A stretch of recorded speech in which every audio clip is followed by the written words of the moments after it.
तर शेतकरी मित्र स्वागत आहे आपल्या सर्वांचे।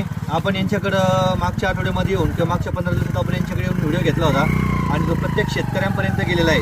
तर शेतकरी मित्र आपण आपल्या व्हिडिओच्या माध्यमातून आपल्या शेतकरी मित्रांना रोजची अपडेट ही देत असतो। आपल्या चॅनलचा हेतू एकच आहे की आपल्या शेतकरी मित्रांना रोज कापूस बाजार भावाबद्दल माहिती गेली पाहिजे, हाच हेतू आपल्या या चॅनलचा आहे। शेतकरी मित्रांनो, आपण बघत आहोत की आता आपण प्रत्यक्ष व्यापाऱ्यांची मुलाखत घेत आहोत।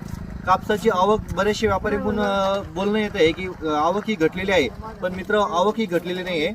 शेतकऱ्यांचा योग जो आहे तो CCI केंद्राकडे जास्त वळलेला आहे। आपण बघत आहोत की रांगाच्या रांगा ह्या CCI केंद्रावरती लागलेल्या आहेत। आज आपल्यासोबत व्यापारी पण आहेत की आपण बघूया त्यांच्याकडे जाणून घेऊया की एकंदरीत काय स्थिती आहे। तुमचं नाव सांगा एकदा।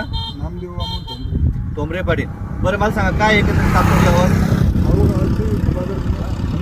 थंड आहे। मित्र मी तुम्हाला सांगितलं की जशा पद्धतीने आवक ही कमी झालेली आहे, खऱ्या पद्धतीने खरंच आवक ही कमी झालेली आहे कापसाची। म्हणजे जे शेतकरी आहेत ते सगळे आता आपण जर बघितलं CCI केंद्राला त्या ठिकाणी 8,100 रुपये भाव मिळतोय कापसाला। आणि आपल्याकडे काय भाव देतोय आपण सध्या कापसाला? 68 म्हणजे 6,800 पर्यंत ते 7,000 पर्यंत आपण सरासरी व्यापारी वर्ग हा शेतकऱ्यांना भाव देतोय। पण शेतकरी जेव्हा CCI केंद्राला कापूस घालतो तेव्हा त्या ठिकाणी नियम अटी देखील आहे। त्या ठिकाणी गेल्याच्या नंतर शेतकऱ्यांचे लक्ष देत असेल 4,000 रुपये एकरावर 4 क्विंटल घेऊन राहिले शिष्या। परेशान दिलं शेतकरी परेशान पण होत आहेत।